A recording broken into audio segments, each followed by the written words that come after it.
Hit the like and subscribe button right now or else this will be with you tonight. Ask/Reddit by Reddit Habbits. Lawyers. What law that isn't real, that normal people insist exists? In the UK, people often claim that if an item is listed for sale in a shop, then the shop legally has to sell it to you at that price. This is not true at all, as the shop doesn't have to sell you anything at any price. Often as a gesture of goodwill, shops will honor erroneous prices, but they are under absolutely no obligation to do so. Back when I had a goldfish, RIP Carol, I went to Pets at Home to buy him a bigger tank. It rang through at £0. Checkout girl raises an eyebrow. We share a laugh. She messes about with the system a bit more, but all she gets is £0. So she calls her supervisor. We wait a few minutes, a few more. The queue is building behind me. Eventually she shrugs, prints a receipt for £0, and sends me on my way with my free fish tank. Good day for me and Carol. Edit. So glad my most upvoted post is one about my old fishy friend. Also thanks for the little blobby guild thing. Probate Attorney here. I've heard many people ask me when the reading of the will is going to take place. I explain to them that only happens in movies. But one of these days I'm going to have one and hire a mysterious blonde wearing a veil to sit in the corner quietly. Then I'll tell everyone that she inherits everything.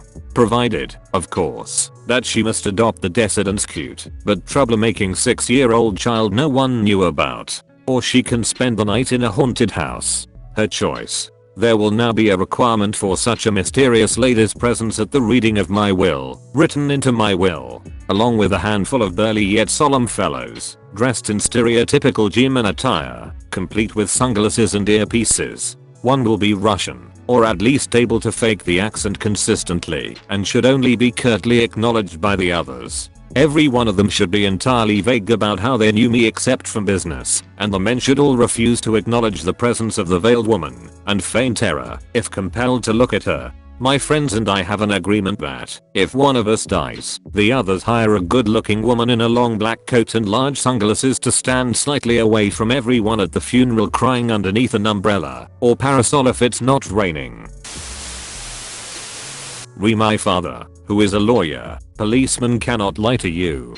This is false. They can and they do. Edit. There's so many replies that I cannot even find some of the ones I'd like to respond to, so I want to leave a general note for those who have asked for a reference. Frazier vs. Cupp is the Supreme Court ruling that affirmed the legality of deceptive interrogation tactics in 1969. The ruling is still active. I heard you were smuggling animals. What are you, a cop?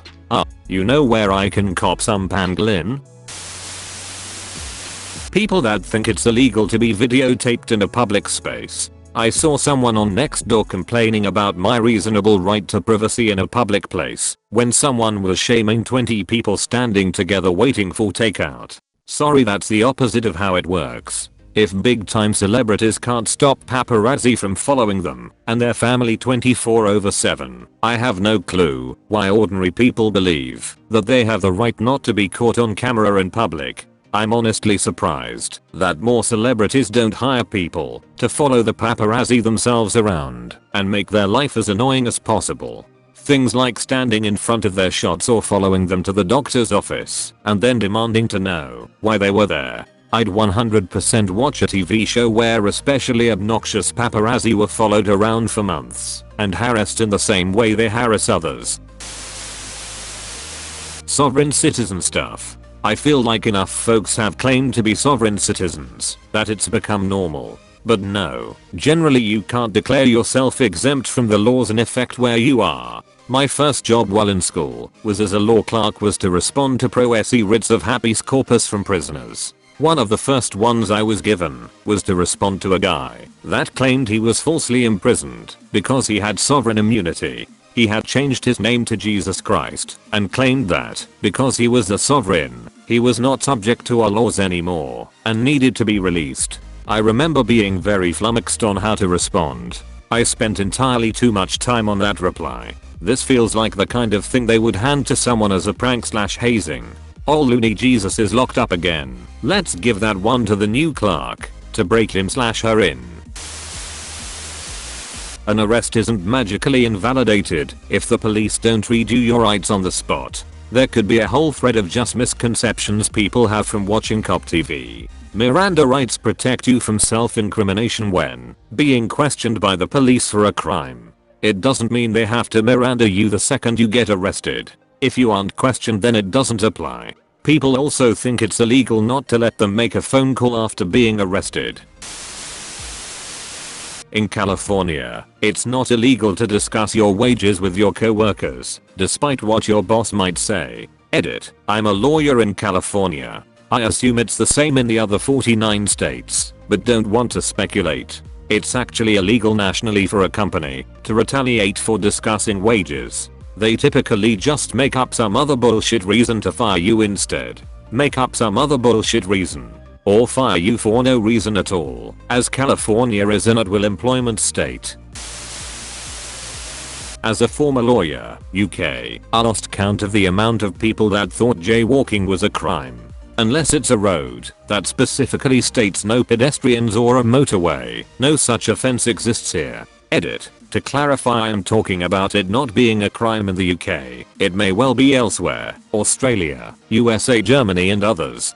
Too much American media. It technically is a crime in America, so people think it applies in other places. Even in America, that is on a state level. In some states, it is just on a city level. My dad once got a ticket for jaywalking because he walked around a police car that was stopped at a red light, completely obstructing the crosswalk.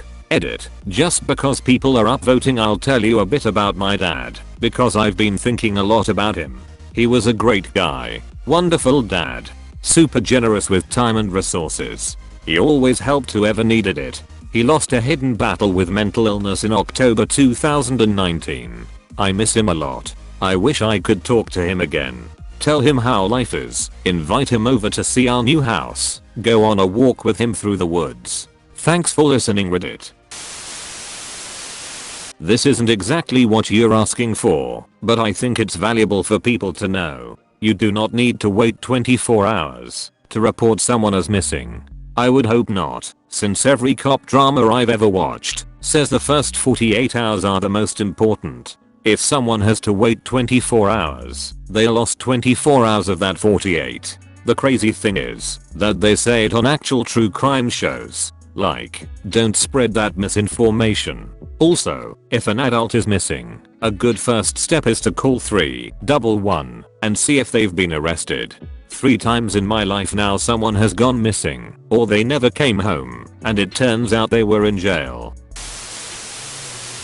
The one that is the most frustrating to me, even though it's not really a specific claim that a particular law exists, more a rule of evidence, is that's just hearsay. You have no evidence. Comes up all the time, in all kinds of contexts. Even lawyers love using it when it suits them. Nothing but hearsay and speculation. Usually, what people mean when they say that is don't believe them.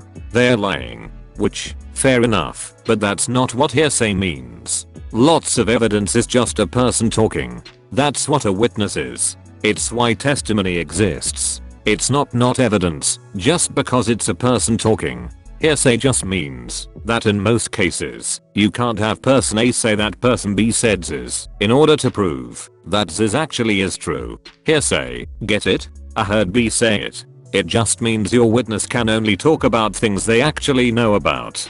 And, extremely importantly, it also doesn't count as hearsay when person B is actually the person on the other side of the case. Person A is totally allowed to say person B told me yes, I will commit the crime on Tuesday, if person B is the defendant, who has been accused of committing the crime on Tuesday. You don't get to complain it's hearsay if you're the one who supposedly said the thing they heard. This should be higher. People don't seem to be aware that a single person testifying about what they saw happened can often be decisive evidence on its own. Until the development of photography and video cameras, witness testimony was one of the highest forms of evidence possible to provide. Leaving no witnesses was more important before the days of CCTV. With the recent advent of deepfakes, it's possible we may end up returning to a world where witness testimony is regarded more highly than video evidence. Man, I don't even want to think about what deepfakes could end up doing to the rules of evidence.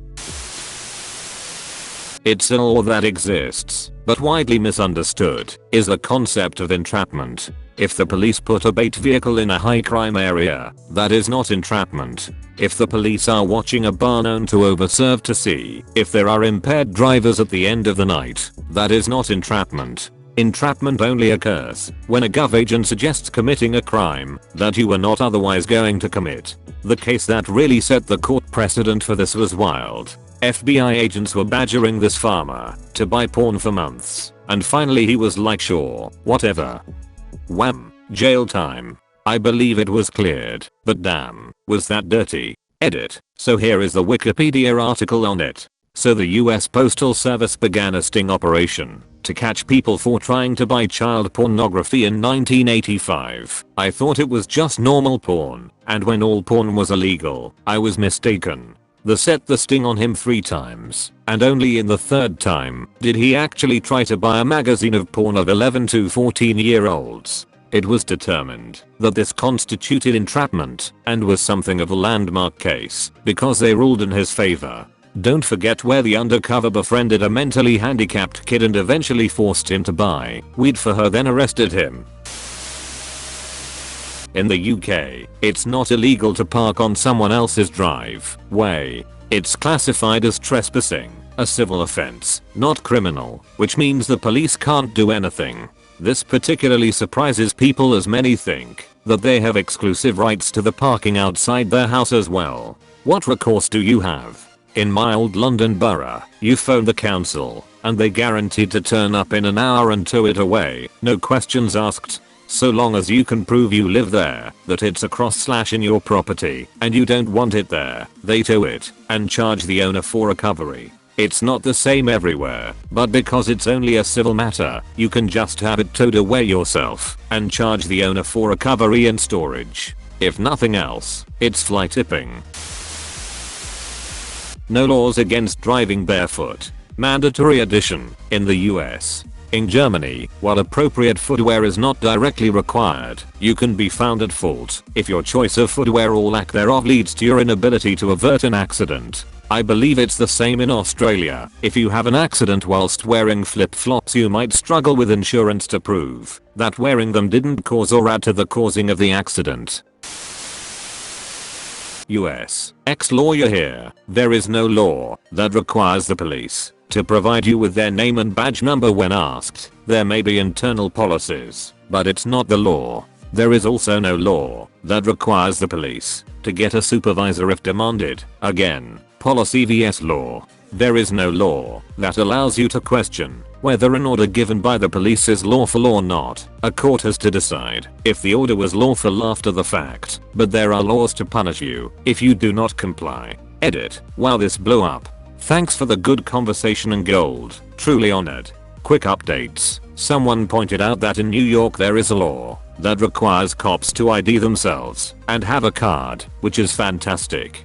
Thank you for correcting the statement. A lot of folks seem to be concerned that no law meant no rules. So to clarify, a lot of things are actually managed via internal policies. Those policies usually have teeth. So no, the police are not interested in just violating them and losing their jobs, etc. Last note, thanks for the civil discourse. A lot of these threads get reduced to flames quickly, and by far the comments have been productive and thought-provoking. You guys really are awesome. I've tried to respond to questions, and will continue to, as long as you think it's useful. Second edit. Since this has come up a lot, I identify as an ex-lawyer because I do not practice law anymore. Attorneys are admitted to practice law under the rules of the bar in their state bar. I left the state that I was admitted to when I changed careers and did not maintain the continuing legal education requirements to maintain my standing with the bar in the state that I left, nor did I seek admission to the bar in my new state. I'm technically ineligible to practice until I complete clerics and recertify with the bar of my old state, but I have no intention of doing that. So, in short, ex-lawyer. Thanks again. Thank you so much for watching till the end. Don't forget to like and subscribe to keep up with our daily videos.